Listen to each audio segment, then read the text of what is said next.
Okay, so this is our second video for this week, which is translation. So for this video you will need topic 14 PowerPoint 2 translation and the question pack, student notes to run alongside. Okay, let's get going. Okay, so we're working in the student notes, which is page 8 and 9, so translation. Okay, and the beginning of the PowerPoint. So you'll be able to follow through the keynotes as I hopefully bring this to life a little bit more for you, and I'll whiz back to the keynotes too. So translation then is the second part of protein synthesis. Okay, so we looked at transcription in the last video. The mature, so this is the processed mRNA, so this is after splicing, now exits the nucleus via the nuclear pore. Okay, and this next process, translation, happens at the ribosome, and it's the process by which the base sequence of this mRNA codes for the amino acid sequence. You can see there a growing amino acid polypeptide chain. So we're converting a base sequence in the mRNA into an amino acid sequence in a polypeptide chain.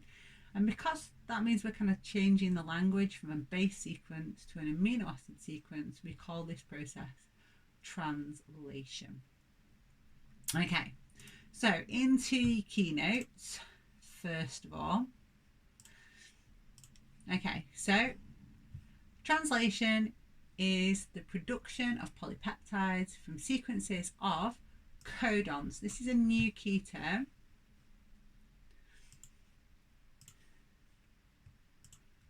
Okay, carried by mRNA.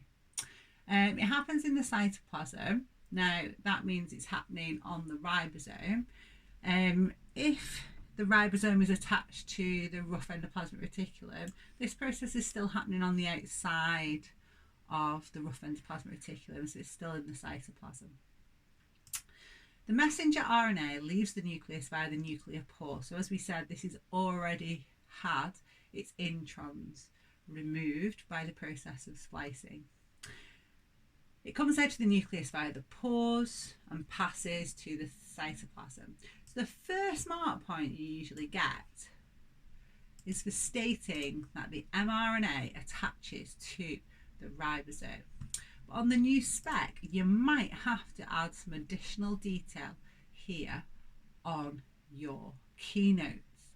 And the detail we can see is in this diagram here. Okay, so it's really important that when we say the mRNA attaches to the ribosome on the new specification, that we say that it does so to include the first two codons of the mRNA within its structure.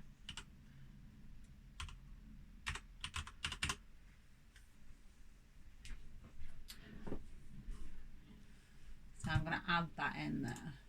Okay. Then we need to think about the other molecule that's involved. So here you can see our clover-shaped friend, the tRNA. Now, this tRNA, you can see it's clover shape, and you can also see it's got 3 bases at the bottom of the molecule and an amino acid bound to the top of the molecule. Excuse me. And we know that the 3 bases at the bottom are called the anticodon. Okay, so you can see in your keynotes a tRNA carrying a specific amino acid. So if a tRNA has the anticodon UAC, it will always be carrying MET, the amino acid. Okay, So that binds to the first codon, and you can see why. The first codon is AUG, and so it's complementary, this codon, to the anticodon. So when we're thinking about the word codon then, that is a group of 3 bases in our mRNA that bind to the anticodon on a tRNA.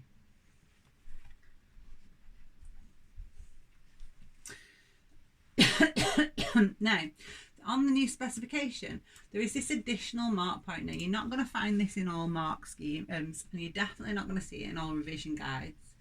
It's AQA specific. So it doesn't really matter where you put that mark point if you're describing this process as translation. You just need to be aware that this process costs energy in the form of ATP.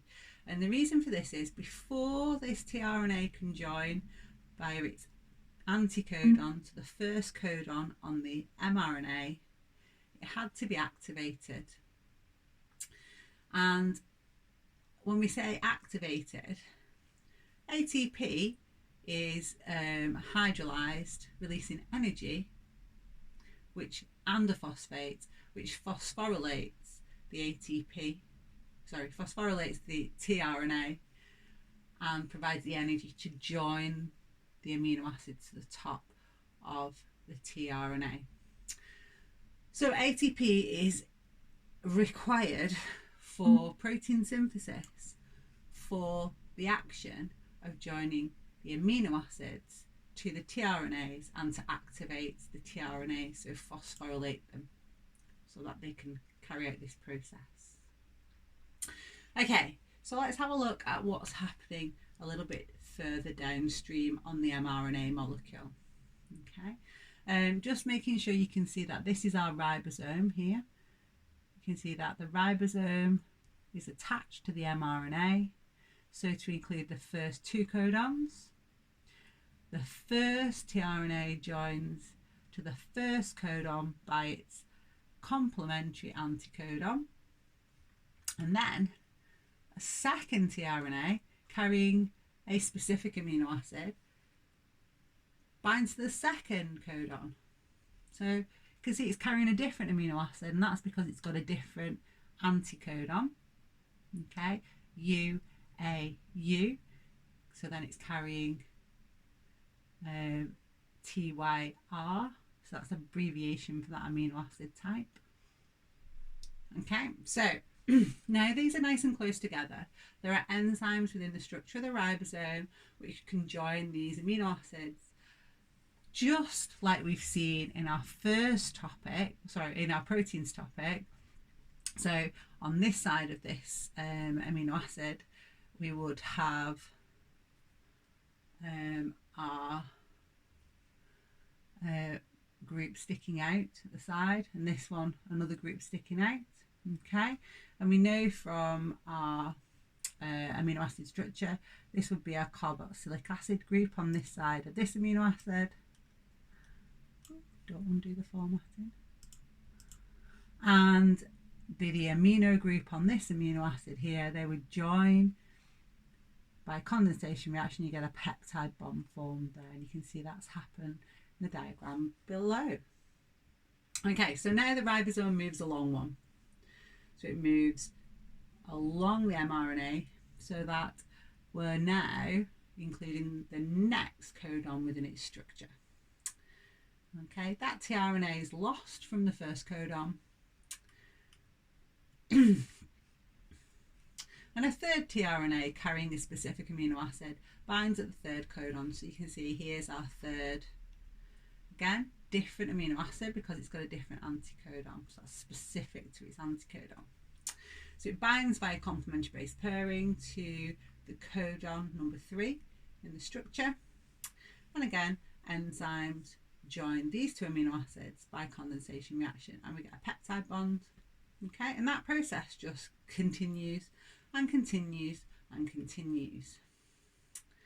So you can see now we've got a polypeptide made from the monomer unit amino acids, And the order those amino acids were put together in was determined by the base sequence of this mRNA. Because the tRNA that was bound at that particular point had to be complementary in its anticodon to the codon in the mRNA, which means it would only bring that particular amino acid at that position. Okay, so that continues until you get to the last codon. Now, the last codon in the process is called the stop codon, and it does not code for an amino acid, it just codes for a stop to the process. And at that point, the polypeptide chain is released, and the ribosome releases the mRNA as well. Okay. So back into the PowerPoint, you can see this in a bit more animation, but a little summary first of all. So, summary. Translation happened at the ribosome, but in the cytoplasm. So don't forget, because the ribosomes are on the outside of the rough endoplasmic reticulum, this process is happening in the cytoplasm. We translate the base sequence in an mRNA into the amino acid sequence of the polypeptide chain. The tRNAs carry specific amino acids. They're specific to the anticodon at their base. Complementary base pairing occurs between the codon and the anticodon. That makes sure you have the right tRNA in the right position, carrying the right amino acid during this process, so that the amino acid is at the right position in the polypeptide chain. And peptide bonds are formed by condensation reaction between adjacent amino acids during this process. Okay, so in the PowerPoint there's a little animation that brings this to life a little bit. So this is our RNA polymerase. No, it isn't. Start again. This is our mRNA. This is our mRNA after the process of splicing. So it just contains exons. Okay, and this is the nuclear membrane. And so there it is, leaving the nucleus via the nuclear pore. Okay, so first mark point in translation is always for the ribosome binds to the messenger RNA. That's what you'll see on all our old mark schemes. It looks like on the new spec they want you to tell them that it does this in a way that includes the first two codons. Remember, a codon is the three bases in the mRNA, which binds the anticodon in the tRNA. So this is our codon here. Okay, so hinting at what we're going to look at next time, the genetic code is read in these what we call three groups of three letters. So this is our codon. So these are our codons. So what the exam board do like to do is to give you a length of mRNA like that and say how many amino acids does it code for.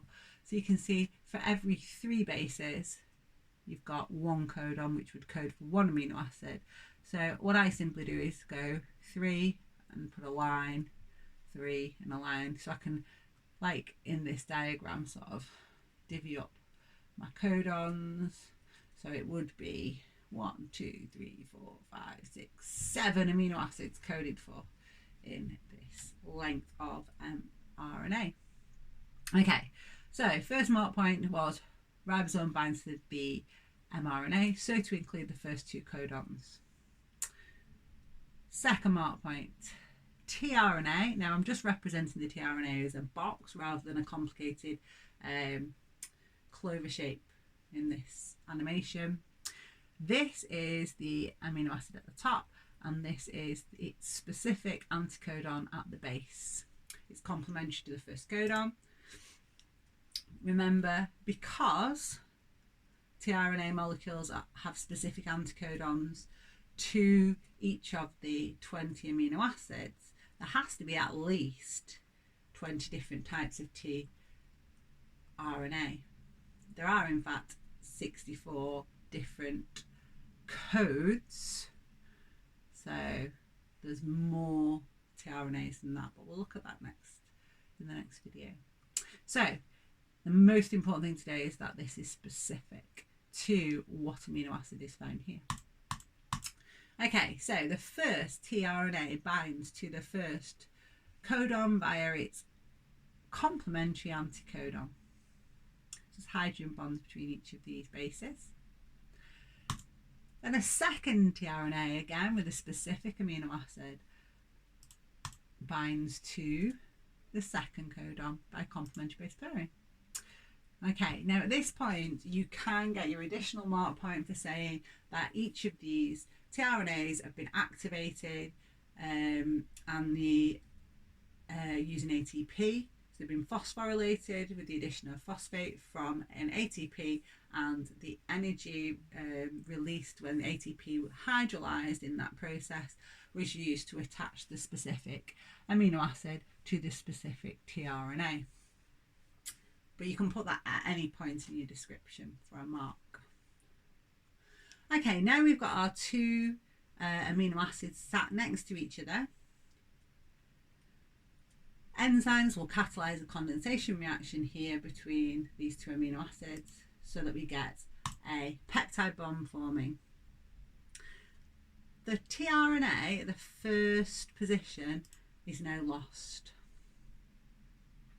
and the ribosome moves along to include the next codon within its structure. And you can see at the same time a third tRNA, again with a specific amino acid specific to its anticodon, binds at that third codon position.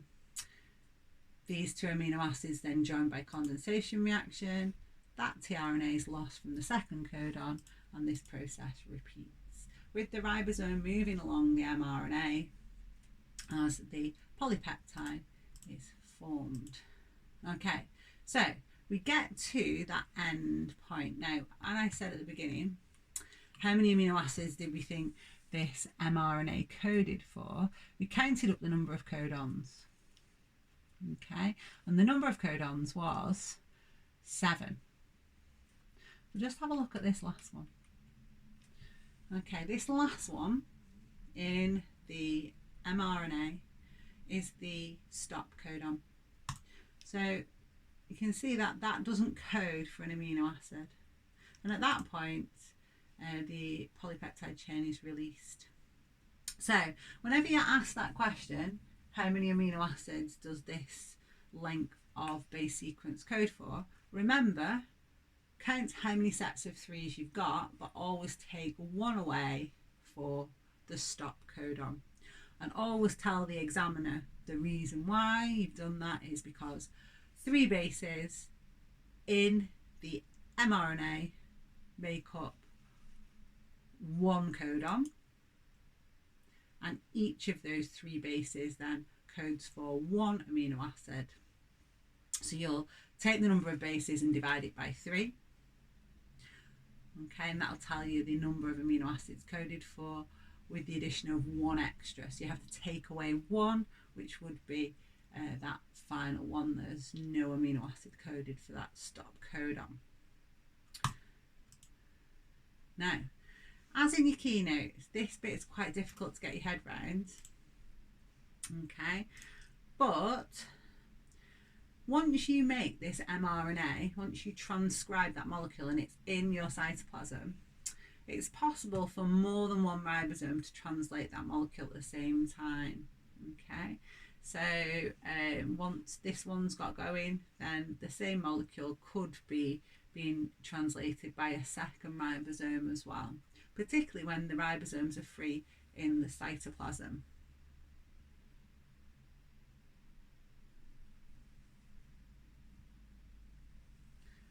Okay. In the grey box as well is just a little note to you about how much a protein a cell's making. So if a cell is supposed to be making a lot of a particular enzyme or a lot of a particular protein, then it will need to produce lots of mRNA copies of the codes for the gene for that protein. So you'll find lots of mRNA for that protein in the cytoplasm if that cell is producing a lot of that protein. And that's really for AO2 practice a little bit later on. Okay, so let's have a look at our summary. Okay, so we said it was at the ribosome, but in the cytoplasm. We're translating the base sequence of the mRNA into an amino acid sequence of the polypeptide. We can do this because each tRNA carries a specific amino acid to its anticodon, so it will only bring the right amino acid to the right codon at the right position in this process on the to build the polypeptide chain, which has the correct primary structure coded for by the mRNA. It relies on complementary base pairing then between the codon and the anticodon, and peptide bonds are formed between the amino acids by condensation reaction. Okay, now one of, I think, a very good animation of this is a McGraw-Hill, and I do tend to show my students these McGraw-Hills quite a lot. They're actually an American textbook, biology textbook. McGraw-Hill publish these animations to run alongside their textbook, and the textbook is meant for the first year of college in America, so sometimes it has got a little bit extra to what we need, okay, but I don't think it's lost. Remember, outside spec, a little bit above the spec, it is useful for our essays in year 2.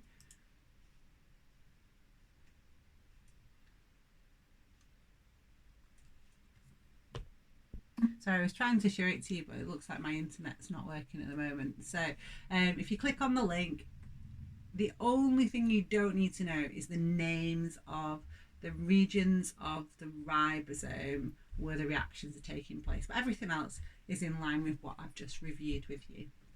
Okay, so once you've done that, can I ask you to get your question pack out? And we're going to have a go at question 3. If you pause me or stop me, go have a go at that animation and then rejoin me on question 3 of the question pack. Okay, so question 3. The table shows the sequence of bases on part of the coding strand of DNA.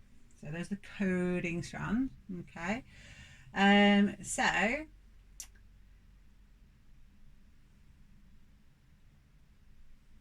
they've asked the base sequence of the mRNA. Now, it's a bit of an old question, this one, in terms of terminology. So I'd ask you to change coding in the question here to template. So on the new spec, this would say base sequence on the template strand of the DNA. Okay. So now what we're looking for then is a complementary base sequence for our mRNA. So you should have a complementary base sequence, but where you would have a complementary uracil instead of thymine there. I'll give you 2 marks. Okay. Then it says a piece of mRNA is 660 nucleotides long, but the DNA coding strand from which it was transcribed was 870 nucleotides long. Explain this difference in the number of nucleotides. Okay. So what happened to the pre-mRNA at the end of transcription that would result in a reduction in the number of nucleotides in the length of the transcript? Because this is what we're comparing this to now. The mature mRNA, the one that's going off to the ribosome.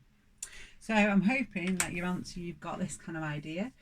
The gene within the DNA contains introns, these non-coding regions, but these were spliced out of the mRNA following transcription.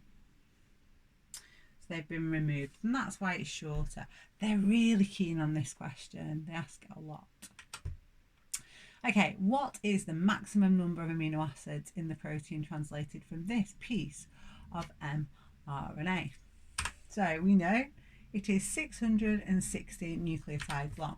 So what do we need to do? Well, we need to divide that number by 3, and that gives us the number of codons. But then if we are, hoping for a high grade, we should remember the detail. So it's possible for the examiner to also look for you to remove the codon, the stop codon. So you can get accredited for the answer 220 or 219. And the reason for that is because it says, is that on the old spec, you didn't have to know about the stop codon. I'm thinking now I would like you to be having the answer 219. Okay, so you would still give the same answer here. So that's 220 is 660 divided by 3, because each amino acid is coded for by 3 bases, 1 codon within the mRNA. Okay, but I think this would be a strong answer. You're saying 219 because still do this the same, but then say as 1 codon does not code for an amino acid, it's the stop codon. So it's -1 amino acid, if you like, the answer. Okay, you should have no problem at all on this next one. So write yourself 2 differences in. You can pause me if you need a bit more time. Okay, I'm going to review now some differences. mRNA has no base pairing, tRNA has base pairing. mRNA is linear, tRNA is clover shaped. They're the same mark points. You don't get additional mark points if you've got both of them. So that's the way you've always got to structure your answer, with each difference that you give being a very different difference. The second one, mRNA has no binding site for amino acids, whereas tRNA has. Third one, mRNA is different for each gene, so there's many different kinds, whereas there's only a few tRNAs. Now, there are actually 64 different kinds, so enough for the 20 different amino acids that they carry. And the final difference was mRNA is longer, larger, or contains more nucleotides than tRNA. So you want 2 of those 4 in your answer. Okay, now it's time to put both processes together. Imagine you turn to the back of paper 1 and they did this to you. Transcription and translation are the stages of protein synthesis. Describe what happens during transcription and translation. Okay, what a good one looks like that. Okay, so could you spend some time, now you can print it out, you can do what you want, I want you to go through it, I want you to think about where you think the mark points are going to be. What details do you think the examiner's going to want, considering this is a really big question? And the most marks anything can be on paper 1 is 6 marks. So you can't award any more than 6. Okay, I would think this goes to a page of A4 if you are copying it out.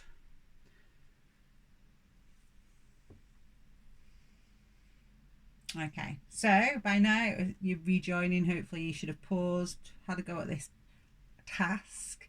I'm going to show you the mark scheme now. So there are 8 points on the mark scheme. There are actually 5 for transcription and only 3 for translation. Okay, so were they in the same places that you thought the mark points might be? No, they won't always be in the same place. So again, it's trying to familiarise you with the idea that an answer, particularly for these long answers at the back of paper 1, will be very detailed, lots and lots of information, and you need to know a lot. But then the examiner designs a mark scheme which doesn't look like it accredits a lot. Some students think that they can just learn that off by heart and throw it back at the examiner. Of course, this doesn't make sense on its own. It's just what they're looking for in a good answer. So that being a good answer. Okay, so here is where you should have found them. Okay, so we've got DNA helicase breaks the hydrogen bonds, but if you look cleverly, they've added that you wouldn't get the mark point unless you had that detail that this was just for one region of the gene. Luckily for you, this person has done that. Look at that. Second mark point, the RNA nucleotides bind to one strand by specific base pairing. Now, that is there too, complementary base pairing on one strand. So it's there as well. 1 mark for the base pairing rule.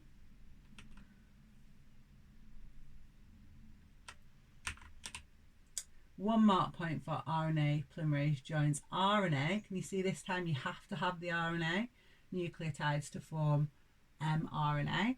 So if any of that detail is missing, you don't get your mark point. Okay.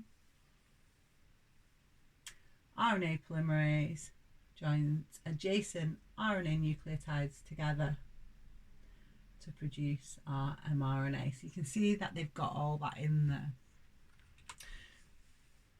Fifth one, mRNA is spliced to remove introns. Again, that's really a high mark point. That's aimed at sort of the B grade, A grade candidate who would remember that kind of level of detail. And then we move into the translation mark points. Codon on the mRNA binds with complementary anticodon on the tRNA. If it's in a bracket, it's not required. Okay. So they haven't said it was complementary, but it doesn't matter because it wasn't required. Each tRNA carries a specific amino acid. Now, it depends how you've written it. So in this case, every time they have said specific. So they'll be checking you've said it for each one. And then finally, formation of peptide bonds. That's the formation of the peptide bonds. Okay, so what I'm trying to show you again here is these long answers at the end of paper 1. You need to get a good level of detail, which means lots of practice recall, okay, because you've got to make sure all of this is in your head for every topic, which is a lot of information for biology to have recall. So that's why we do those retrieval practice. Okay, now I like this bit of the question. So this is now the AO2. So ricin is a protein produced by some plants. In animal cells, ricin acts as an enzyme. This enzyme removes the adenine molecule from one of the nucleotides in the RNA of the ribosome. So if you remember from the end of our introduction to the topic last week, one type of RNA is ribosomal RNA, and that's all you have to know about it, is that it makes up part of the ribosome structure. So they're now introducing to you that this enzyme removes adenine from nucleotides within that RNA. And the fact, so you can see I've highlighted the important key things here to take from the stem. This results in the ribosome changing shape. So everything in biology, you know, if it needs to be the right shape to carry out its function. So the diagram shows the nucleotide from which the adenine is removed. Use a labelling line and a letter B to show the bond or bonds broken by ricin. So can you do that for me now? You've got to be really careful in the exam that your labelling lines go to exactly where you want them to go to. Okay, so you should have identified this is the base, so that must be your adenine, and the bond would be this bond here. So that will get me full credit. If my arrow didn't quite make it to the bond, then you're leaving it to the discretion of the examiner. If I hadn't labelled it with a B, I definitely wouldn't get my mark. So you have to follow the instruction you're given and read carefully. Okay, ricin causes the death of cells and is very poisonous to many animals. Suggest, so that means nobody's ever taught it to you, you're having to work it out for yourself, it's AO2, how the action of ricin on the ribosome could cause the death of a cell. Ribosome changes shape. it's not going to carry out its function in the same way. So this is where you've got to link things together now. So a good answer might be something like this. Ricin stops translation, yeah, because the ribosome shape's changed and the mRNA then cannot bind. That's supposed to say, so proteins cannot be produced by the cell. Now, you could have gone on here to talk about proteins and all the roles they have in cells, but I've chosen not to just because it's not a long answer. If it was worth one more mark, I would have carried on. So an additional mark point might be proteins play important roles like enzymes without which the cell would die. So I might extend my answer if it was worth more marks, but that would be enough for this one. Okay. Ricin is found in high concentration in the seeds of some plant species. Suggest and explain one advantage of this to a plant. Now, this is nothing to do with this topic at all. This is a bit of common sense applied to your biology, your wider biological knowledge. So think about plant species and why having something in the seeds which would result in death if eaten might be a good thing to the plant. Okay, you ready? We want you to be thinking that, well, if the animals eat the plant, they'll get killed, or they'll learn to avoid the plant because it will make them ill. And then you need to expand on that. Okay, so the seeds, this would be on the new spec, they'd definitely want you to talk about the seeds. The seeds are more likely to survive, germinate, and so the plant be successfully survive. Okay. If it sounds like a hard question, it's usually a really easy answer. That's what I always say anyway. Okay, so that's the end of the video, but I'm setting you a challenge. Okay, there are loads of resources to help you online. As part of your review of the translation topic, I'd like you to bring it to life in some way. So you can produce your own animation in something like a PowerPoint. You could be more creative and do a little video bringing it to life, I don't know, with Play-Doh, whatever you've got at hand. You can write a song, or you can just do a poster summary if you're not feeling that creative. Okay, so there'll be some details about the challenge in the log for this week. Okay, the work issued for this week. Okay, right. If you go into the back of your student notes now, you can